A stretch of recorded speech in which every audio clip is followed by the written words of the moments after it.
This is chapter 5, or the 5th section of Carl Philipp Emanuel Bach's Versuch über die wahre Art, das Klavier zu spielen. And this section is on the Mordent.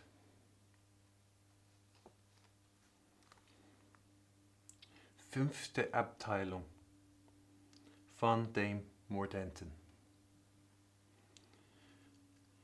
Der Mordent ist eine nötige Manier, welche die Noten zusammenhängt, ausfüllt und ihnen einen Glanz gibt. Ist bald lang, bald kurz. Sein Zeichen im ersten Falle ist Tab 5 bei Figur 72 nebst der Ausführung abgebildet. Jenes wird niemals verlängert, diese aber wohl, wenn es nötig ist. A.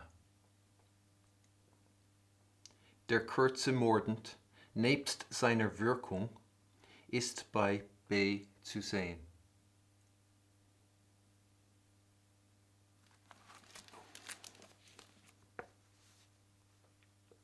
There you have it. The Mordent is a necessary ornament that does three things. 1, it hangs the notes together. 2, it fills them out or in. And 3, it gives them a glance or a sheen or luster or a brilliance. All ways to translate the word glance. In tab 5, figure 72, we can see the sign for the long mordent and how, for it, the zigzag of the short mordent's sign has been elongated, and then the placing of the perpendicular line that goes through it. This sign will often be confused. In Grove's A Dictionary of Music and Musicians, they misplace the perpendicular line, putting it at the end of the zigzags instead of at the beginning. And for the record, I want to say that I found the inaccuracies, the misrepresentation and misinformation in their account of the Mordent and the Prowl Trill, while at the same time referencing Carl Philipp Emanuel Bach, horrifying in how beyond the pale it is. If you're looking for correct answers, what you'll find in Grove is the place furthest from them.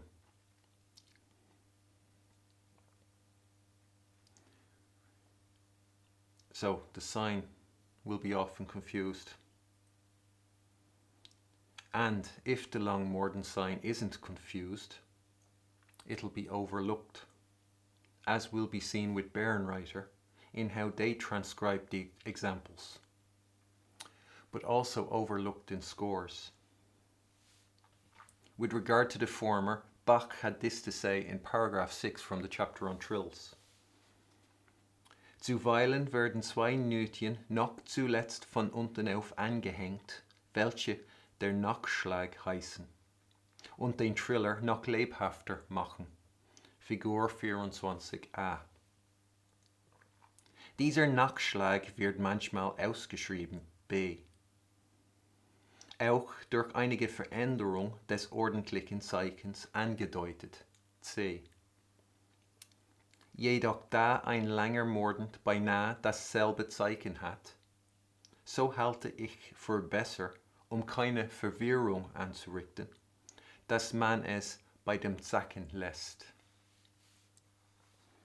It'll be up to us to use our common sense and the insight Bach provides to figure out when a trill with an afterstroke has been indicated, but a long mordent required, as was in bar 7 of Editionschot's edition of the D major Largo Maestoso, the second movement of Sonata 4 from Bach's practice pieces that go with his Versuch.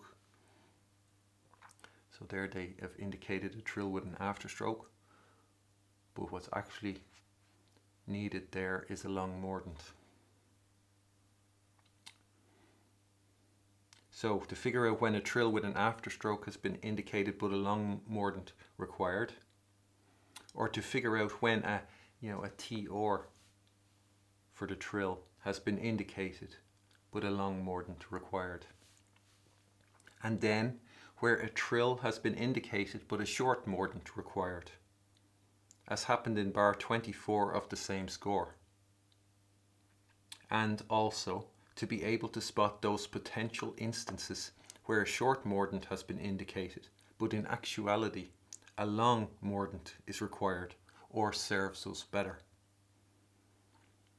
To put it another way, hidden out there among what I'll call as an umbrella term the classical piano repertoire are completely forgotten or long buried mordents lying in wait to be rediscovered or brought back from the dead. In paragraph 15 from the chapter on ornaments in general, Bach also had this to say on the topic. Da man dieser löblichen Vorsicht nicht gefolget ist. So that was indicating, precisely the type of ornaments required.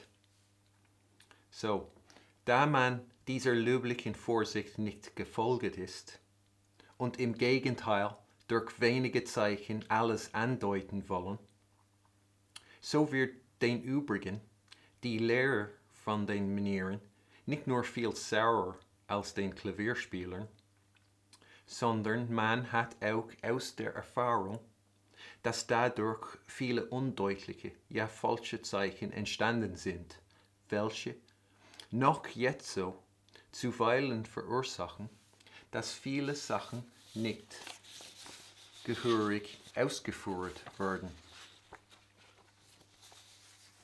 Zum Exempel. Der Mordent ist in der Musik eine nötige und bekannte Manier. Indessen kennen wenige, außer die Klavieristen, dessen Zeichen. Ich weiß, dass dadurch oft eine Stelle in einem Stücke verdorben worden ist.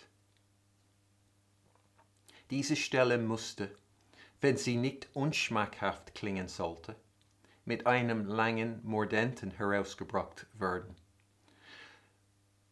welchen niemand ohne Andeutung würde erraten haben. Die Notwendigkeit dieses nur bei dem Klaviere bekannte Zeichen dazu zu setzen, weil man kein anderes hat, verursachte, dass man es mit dem Zeichen eines Trillers verwechselte.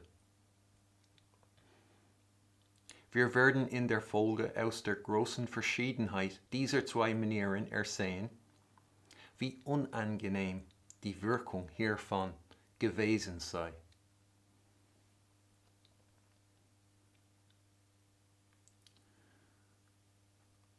And,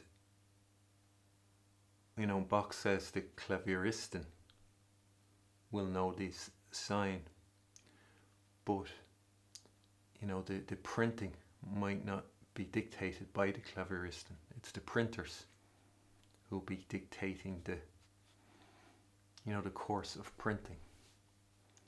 And so it could be that although the Klavieristen knew the sign, that printing went in the direction of using less and less signs to cover more and more, because maybe it was more economical, it was more efficient, and required less, hours to have few signs representing a whole field, like a whole array of ornaments. Yeah, so there's potentially a lot of mordents, both long and short, lying undiscovered, waiting to be rediscovered in the classical piano repertoire. And with that I mean, everything for keyboard, from Bach, before Bach, the time of Bach, Mozart, Beethoven, Schubert,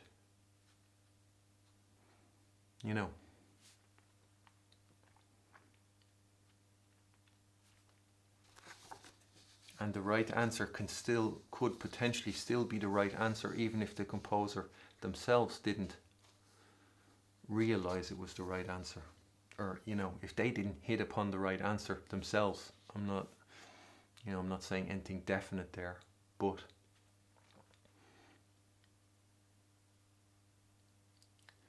there's the right answer lying in wait to be found.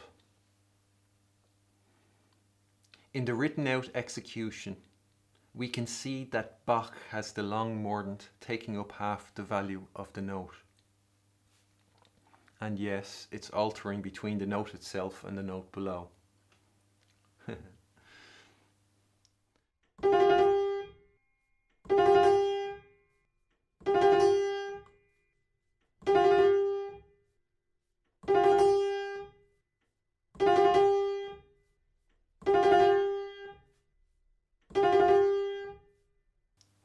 Bars 7 and 18 of the Largo Maestoso show the use of such a mordent.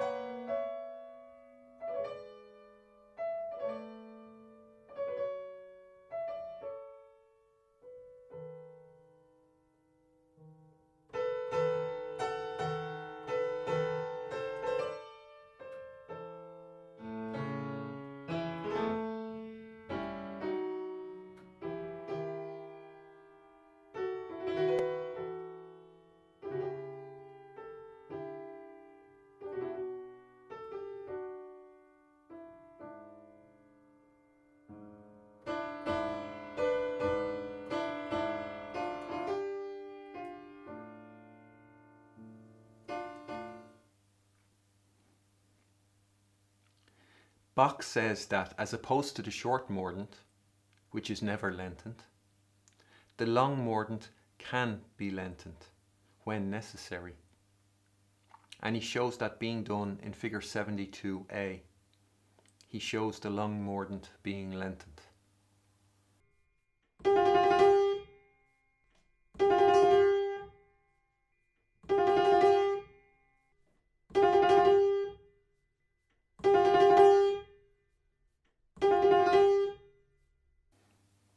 If that example A is meant to represent that same G quarter note with the sign, which from the Bach I know, who creates a synergy between the text and the examples, I'd be inclined to bet it does, then one can see that the notation is incorrect, in that the total value of the notes exceeds that of a quarter note by 2 30-second notes.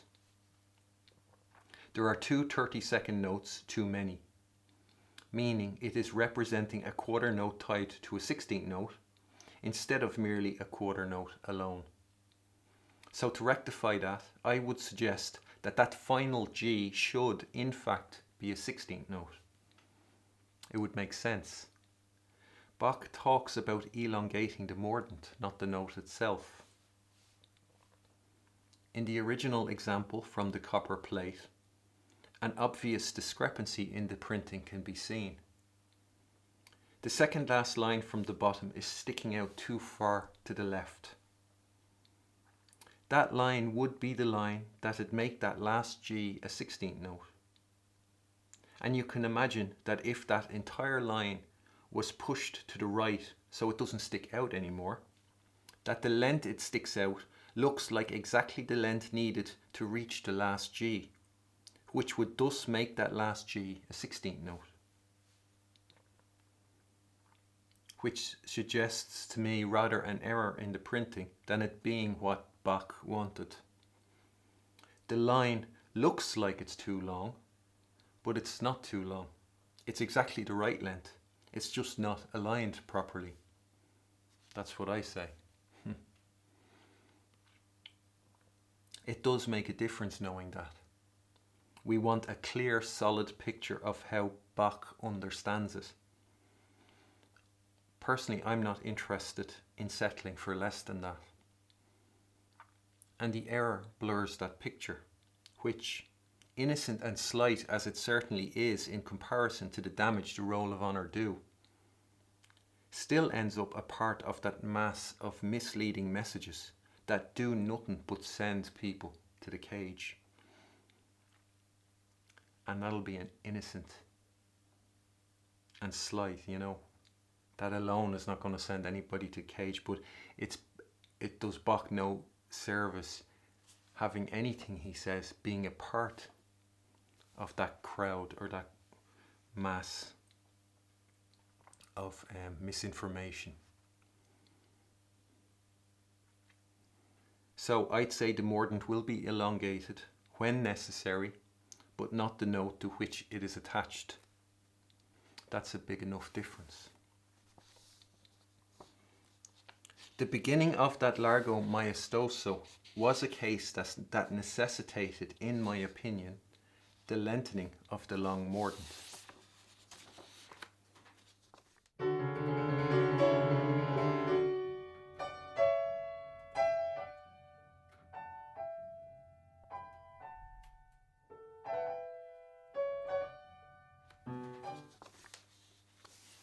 Bar 36 of the Allegro Siciliano e Scherzando was another place I decided was not only the long mordent required, but also its elongation.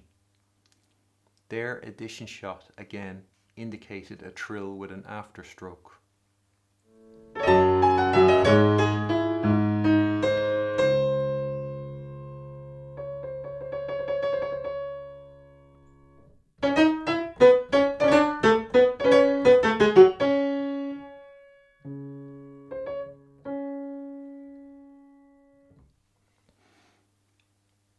You can see with the error in figure 72A that the roll of honour weren't on it. They'll blithely tell you, so, you know, without any sense of responsibility, they'll blithely tell you in their introduction to replace the word before with the word after in the text. So you can go on to fix that which isn't broken. But when an actual mistake comes along, there's not a meep from them. They show themselves to be completely incapable of spotting it. Worse than dropping the ball, it sails right past them, while they're off gazing up their own and each other's derrieres. Upon which I catch the ball and score yet again. Imagine that was football. My supporters would be cheering and laughing at how easy it's getting. It'd be that turning point in such games, and the roll of honour supporters could only groan. They're meant to be representing the grown-up ones, the responsible ones, the intelligent ones, the cultivated ones. And their supporters can only groan at their performance, and it's not going to stop. I can't see, we're only on paragraph 1 and it's already showing it up, and it's not going to end.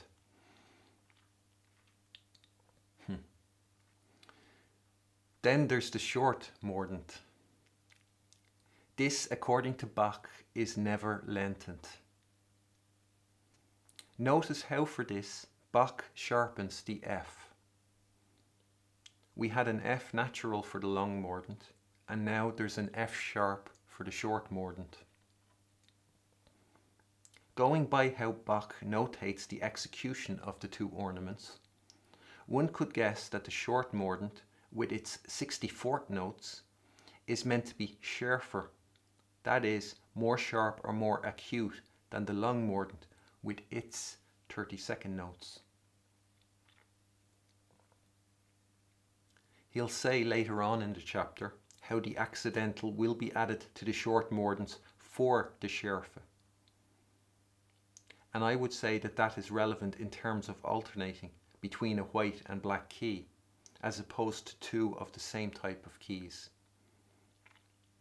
Such schärfe is harder to achieve with a short mordent when one is not alternating between black and white keys.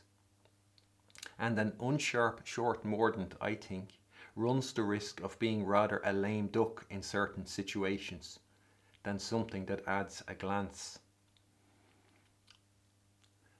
And as well, when I read the paragraph out, it can be seen there's a hint in the way Bach words it. He says we see it's its sign and its effect. So he's hinting at the effect of it rather than, he's never so. He's speaking to the attentive reader, the attentive student, and those who are just looking for the quick fix answer, or who want to eat the apple, are only interested in the apple from the tree of knowledge and not the tree of knowledge itself. Well, they're going to miss it completely.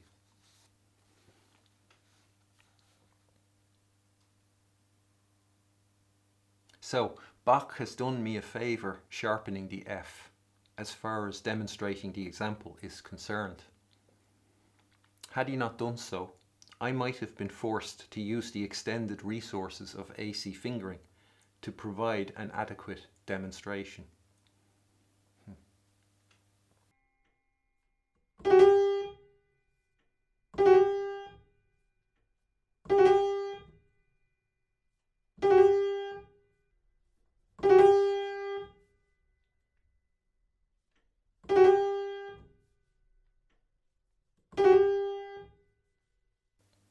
Such details, by the way, are all the sorts of things I'm able to see when I look at scores from Bach, or Mozart, or Beethoven. Besides seeing what is there, I'm also able to see, thanks to Bach, the reasons for them being there, which makes the composer's presence more real, as if they are in the room with me. I've discovered what makes them tick. I get to see their motivation.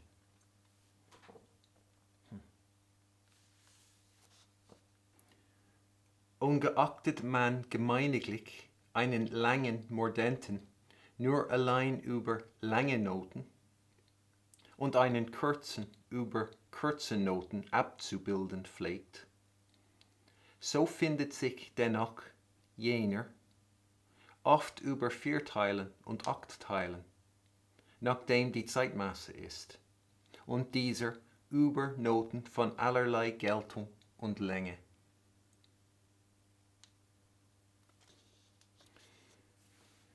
Besides telling us with this that one tends to generally have long mordents over long notes and short mordents over short notes, which may be obvious, but how many situations do you think I'd be able to point to where the roll of honour didn't consider something so obvious?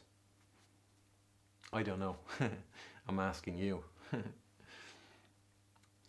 Bach is also telling us that we'll often find long mordents over quarter or 8 notes, or crotchets and quavers, depending on the tempo, and the short mordent over notes with all kinds of values and lengths. So, to sum it up in my own words, the long mordent is not restricted to the longest of notes, nor is the short mordent restricted to only short notes. Bars 7 and 18 of the Largo Maestoso provide examples of the long mordent over a dotted 16th note, a dotted semiquaver.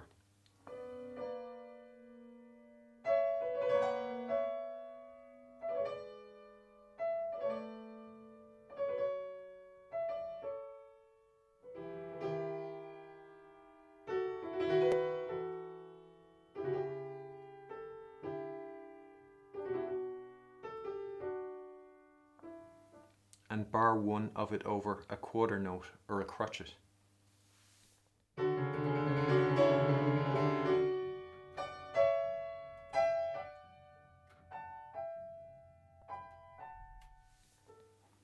Then there is also the short mordent over 8 notes.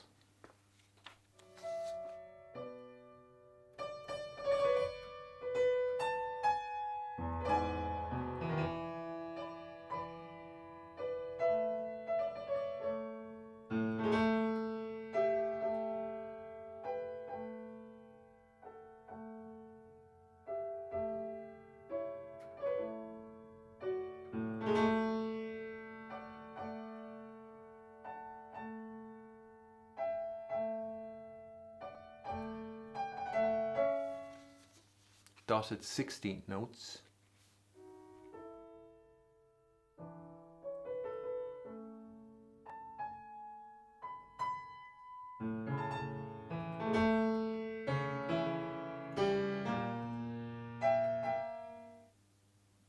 And quarter notes.